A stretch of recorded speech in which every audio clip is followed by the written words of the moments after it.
First,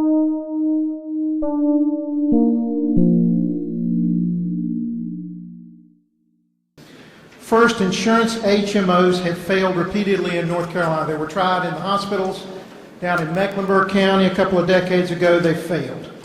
They failed in the mental health system a very few years ago.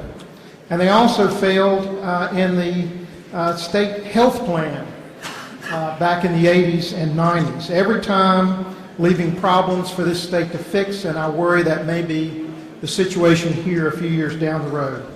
The challenges that we've faced in Medicaid have not been the fault of the doctors and the dentists and the pharmacists and the hospitals and the nursing homes and all the other providers.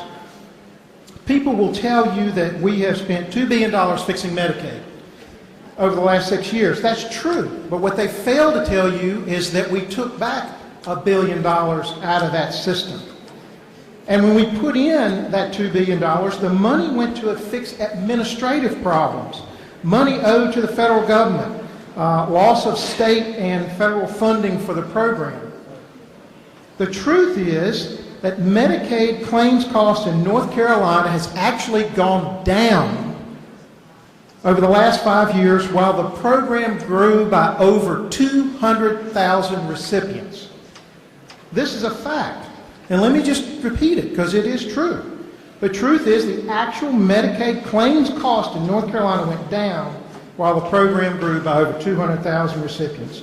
According to the Kaiser Family Foundation, North Carolina ranks 42nd, yes, 42nd in cost for full-time enrollees. It is by far and away performing better than the majority of managed care states in this country. And North Carolina's costs per enrollee are also dropping. Let me just give you one statistic. From 2010 to 2014, we actually had a 9% decrease in the per member per month cost in Medicaid. In the past 3 years, the Medicaid program has been in the black on a cash basis by $60 million in 2014, $130 million this year, and is projected to be in the black based on the rebase numbers for 2016 and 2017. We need reform in North Carolina that is based on caring for our citizens and not for a group of stockholders. Our physicians and hospitals and so many other providers that I've named deserve the opportunity to reform Medicaid. They have a great record of controlling the actual Medicaid spend in North Carolina. And that is where I think they have earned the right to reform this program. And there's one other final item that is particularly troubling to me about this process. And that is that there is a provision in the state budget that we passed last week, a poison pill, that provides the community care of North Carolina's contract in the patient-centered medical home model would be terminated in March of next year unless this bill before you passes today.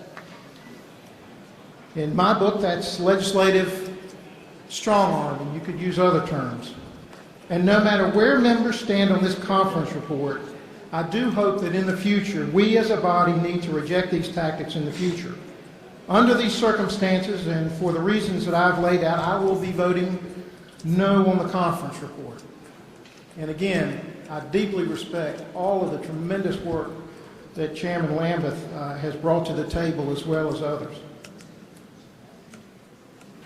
But I do believe that it is dangerous and unwise and uncalled for us to put these types of provisions in law. Members should be free to express their views and to vote their conscience. And again, I hope that in the future we will have more opportunities to take a look at our program, to take a good look at it, to understand all of the professionals all across the state who have worked so very hard on our behalf and on behalf of 2 million North Carolinians, and give them the first opportunity, the first chance to truly reform, to be innovative, and to deliver the goals that we all want. which are not only stability in cost, but are quality in health care, so that we can make lives in North Carolina healthier. That's the way you control costs long term, and that's the way we improve the lives of our citizens now and in the next generation.